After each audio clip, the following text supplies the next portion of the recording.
All right, guys, it is the evening of Friday, September 9th, 2022. Got 29 days left to finish the 55. Hey, wait a minute, it looks different. Driver's side door is on, sanded and buffed. Trunk lid's sanded and buffed and on. All the stuff's installed. Latches, hardware. The other thing I got done, gas doors installed.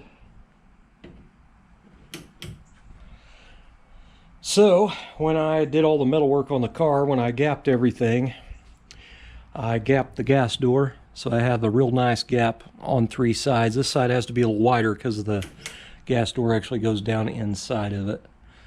But anyway, I had to weld a pad on here for the little magnetic clicker there. So that turned out pretty nice. And then here is the door gap. The door gap's fantastic. That was all done in metal by either grinding it or welding it, or both. Got a pretty tight little gap here. It's flows into the rocker perfectly. Nothing's sticking out. It's all even. So very, very happy with that. I've got stuff out everywhere, starting to work on things here. I've got door handles put on, a scratch guard and the latch and the door lock. I've got this. This is the door lock retainer for the door. It actually goes up in here like that. And I speed hold that just because. And now I can't get it out of there. There we go. Anyway. What else? I guess that's about it. I have been very, very busy. That's why you haven't seen anything from me. I've been doing a lot of color sanding and buffing, and there's plenty of videos on YouTube of me on YouTube color sanding and buffing. I have my cowl panel installed. This cowl panel's pretty modified compared to a stock original. So I can show you on this one. This is the one for my wife's 55 four-door. If you'll notice these half circle cutouts here, there's 5 of them that mount it to the cowl. And then it has 5 rows of louvers in it. And this is where the air intake comes into the cowl for your floor vents down there. So on a hot summer night, or well, cool summer night, when you pull the vent cables open, you get a very strong rush of air into the car. These are really nice to have, especially without air conditioning. Anyway, what I done was I went to an old school salvage yard that I knew of, and they had an old 55 Chevy hood out in the junk pile that had been on a car that had a heavy front end collision. So I cut out like a 12-inch piece out of the back of the hood. So I cut out the very back piece of the hood, I cut out this louvered panel, butt welded it in there, ground it, put a little cap in the end right here. So now the hood peak will go all the way to the lower stainless. Be a nice little detail that hardly anybody's going to notice. The other thing I did was, instead of having the half circle cutouts, I added steel in there and then re-drilled the hole, because the cowl has these little notches in it, so I wanted it to match. So nice, and it looks like it goes there now, in my opinion. I used a step bit in the body because these are normally held on with number 8 screws, Phillips screws. I used a step bit and opened up the holes in the body. I put a piece of all thread through a 1032 nut and stuck it down in there till it was flush, and then I welded it in there and then ground it. So I did all 5 of those that way, and that allowed me to have nuts in the body for those 12-point ARP 1032 bolts. The hood itself, once I went to put it on the car, The hood peak does not go to the very end of the hood. It stops about, I don't even know, 1/2 inch, 3/4 probably from the end of the hood. So I had to cut out a little square out of the back of my hood, put that little raised piece of the peak in there, and then put a cap on the end of it. So that way the hood peak goes all the way across. The other thing that happened was when I closed the hood goes down inside here. The back of the hood flange goes down inside here. It was sitting on top of my 12-point ARP bolts, so I had to go in and put little half circle notches in the back of the hood for clearance for them bolts. But I definitely wanted them bolts in there because it's a pretty good detail, in my opinion. But that's a lot of little work just on one little piece, and it is so subtle that if I didn't show you that, you would never know it. Now, a true Tri-5 guy may recognize that that's not factory, but the average person is probably not ever going to know. So I did work on the cowl panel stainless. I had 3 dents to fix in one. I haven't polished it yet. There was 3 dents. I had to hammer the dents out, file it, sand it, and then now it's ready to buff. The other one, I've got 2 dents, I think, in it. Actually, 1 high spot and 1 little ding. And I have to work those out, and then that one will be ready to sand and then polish. I've already got the corner pieces that go here. These are already polished. And I've got new extensions for the wiper bezels here. These are brand new ones. And as you can see, I've got my rubber hose taped to the windshield on both sides. If you ever buy these new, you may or may notice they have a brass tube in them right here, and that's what that hose connects to. That is for your windshield squirter. It comes out of this little screw thing right here. So I do have a windshield washer system on the car. I'm using a factory style glass washer jar lid, but everything is fully customized and modified, but it will work like factory. I've got a universal small ANCO electric wiper motor, or washer motor here. It's a siphon style, and I've got the hose wound up with the wiring that goes to the front of the cowl after I get the front clip on. But I drilled a hole in the body and put a rubber grommet on it, and that is the washer hose going into the cowl, and then it comes up through here, and I have a plastic T for that one, and then I go into the full-length hose going over there. So the windshield washer system will work like stock. And I have a momentary push button mounted on the back of the factory wiper push button. So all I got to do if I want to squirt the windshield is just push on the button just like factory, and it'll work. So pretty excited about that. So you can really see the detail in the back of this door. I'd used a 2-part seam sealer all along this door skin all the way around.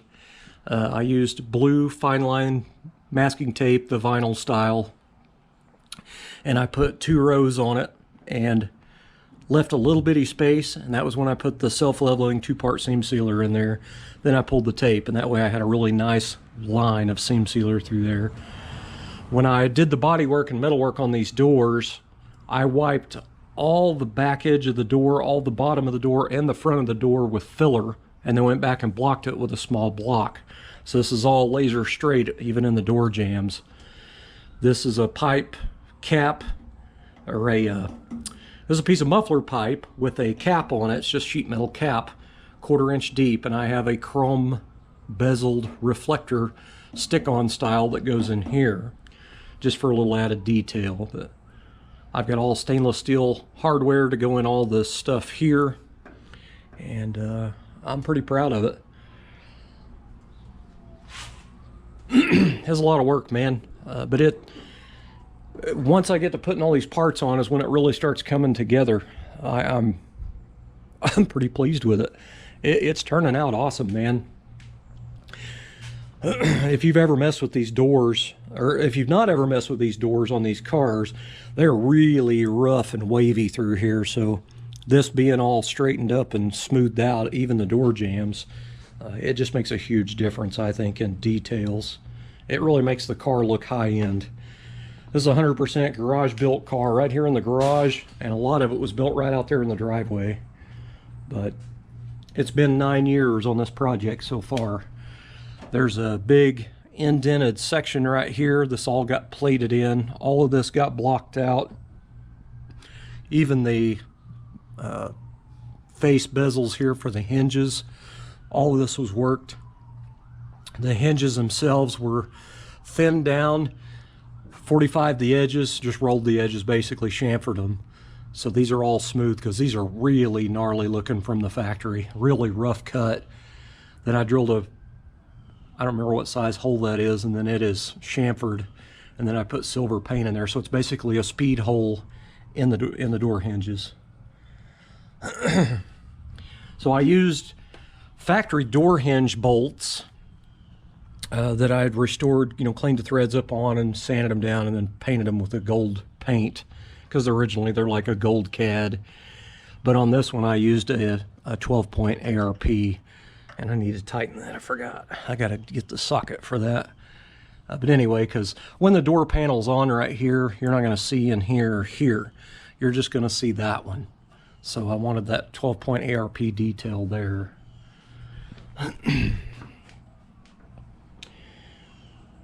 I've still got a lot of work ahead of me, but I got to tell you, it is this is the part that I really, really like, the final detail part.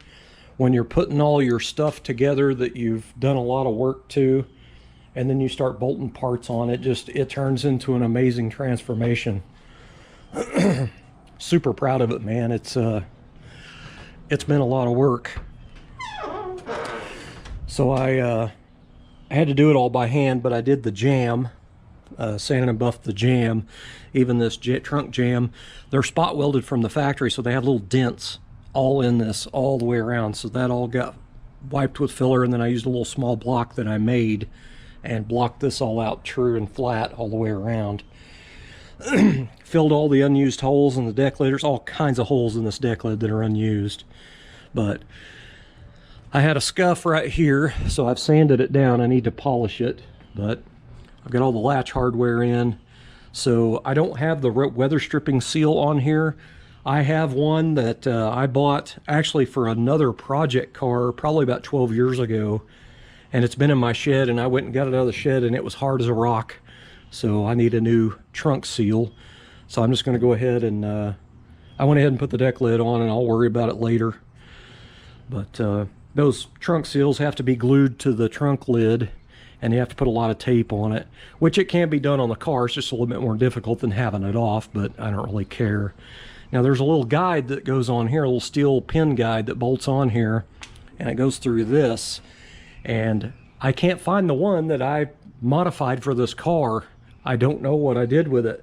So I ended up digging the one out for my wife's 55, and I painted it and I put it in, but it doesn't quite fit right. It's dragging, and I don't want to chip my paint up, so I just went ahead and took it off. I'm going to have to put a little bit more effort into trying to locate the other one for this car. But all the detail of this stuff, you know, all painted out. I even sanded and buffed this part right here. There's a 12-point ARP bolt back here. I've got little button head Allens that I've polished on the polishing wheel for that on the back side. Latches are painted. I've got my little angle iron pieces in here. I've got a how-to deal on my playlist for this. This is a trunk rubber. It basically helps protect your paint from getting chips in it. And these I made and welded on. And then I've got some, these are custom, just a little bit smaller. Since I've got so much surface area now, it covers it pretty good. But anyway, I gapped the trunk lid. The gap is really, really awesome all the way around. All the way around. It's the same here and on this side too. That was a lot of work. These trunk lids never fit these cars worth of crap, so there's a lot of grinding on the edge of that deck lid and adding weld to it and stuff to get it to fit right. But it's out even with the back of the car all the way around. Nothing's, you know, usually the trunk lid's out or it's in.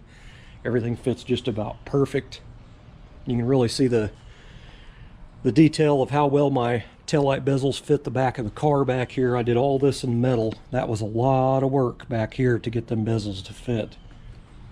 Word to the wise, if you're going to put new quarter panels on your 55, get your new taillight bezels first before you do your metal work, because you're going to need those to know how to get those to fit.